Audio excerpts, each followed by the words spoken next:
There's a specific feeling a lot of millennials recognize but rarely name. It's the feeling of doing everything you were told to do and still not feeling settled. Not failing, not succeeding either. Just suspended. You can be productive all day and still go to bed feeling uneasy. Like something important is unresolved, even if you can't point to what it is. And the confusing part is, from the outside, your life might look fine. That gap between fine and secure is where a lot of millennial psychology lives. Growing up, most of you weren't taught to expect chaos. You were taught to expect sequence. First school, then work, then stability. Life was presented like a path, not a gamble. Even if things were hard, there was a sense that effort eventually stacked into something solid.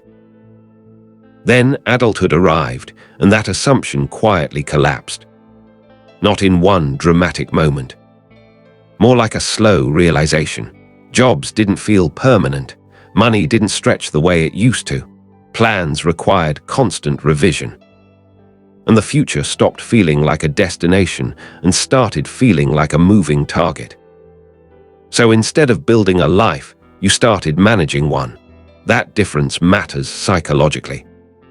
When the ground feels unstable, the mind doesn't relax. It monitors, it calculates, it prepares. You start living slightly ahead of yourself, anticipating problems before they happen. Not because you're pessimistic, but because experience taught you that stability can disappear without warning. This is why so many millennials feel tired, even when nothing bad is happening. Your nervous system never got the memo that it's safe to stand down. And while all of this was happening, something else changed quietly in the background. Your inner life became visible.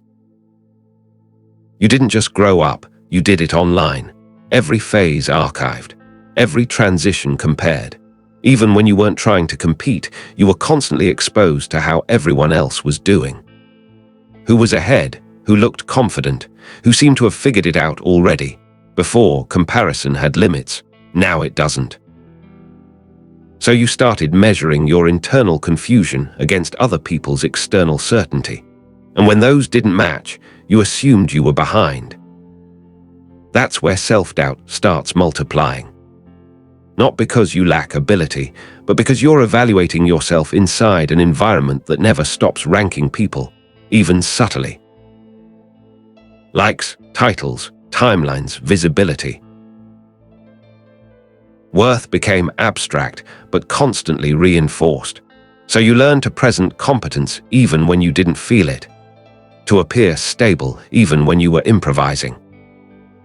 To keep moving because stopping felt dangerous. This is where people misunderstand millennials. They call it entitlement, or laziness, or narcissism. But what it often is adaptation under pressure. When institutions stopped offering security, identity became a survival tool. You had to explain yourself, promote yourself, justify yourself, not because you loved attention, but because invisibility felt risky. And yes, that environment does distort things. When validation is external, self-worth becomes fragile. You can be deeply self-aware and still feel empty.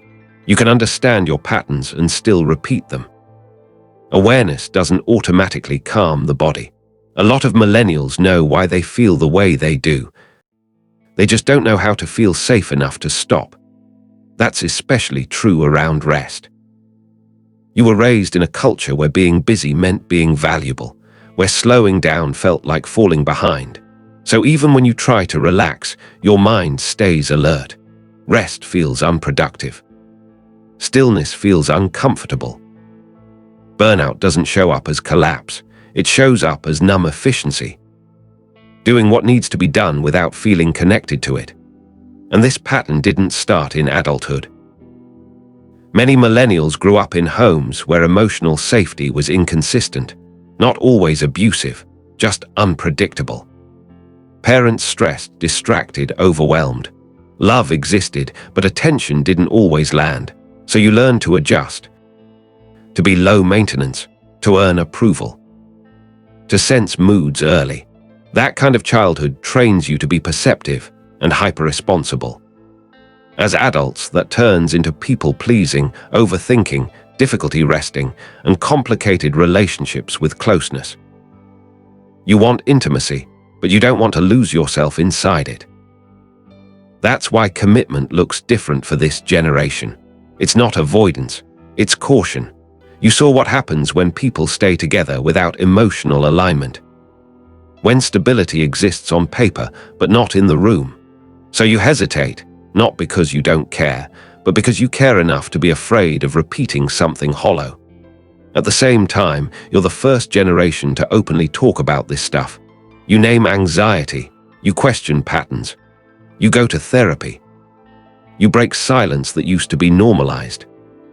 That matters more than it gets credit for. But healing isn't linear. Sometimes understanding becomes another task, another way to stay in your head. You analyze instead of feel, label instead of rest. Growth becomes another thing to do right. The real shift isn't more insight, it's learning how to feel safe without earning it. If you're a millennial listening to this, here's the part that matters. You're not behind, you're not broken. You're responding normally to an abnormal amount of instability. You inherited rapid change, fragile systems, emotional ambiguity, and constant visibility, and you adapted, quietly, repeatedly. That adaptation came with a cost: fatigue, doubt, tension. But it also came with awareness, and awareness is how cycles end. Not dramatically, not perfectly, but consciously. You're not lost. You're recalibrating without a map in a world that keeps shifting. And if this felt uncomfortably familiar, that's because it wasn't theory. It was lived.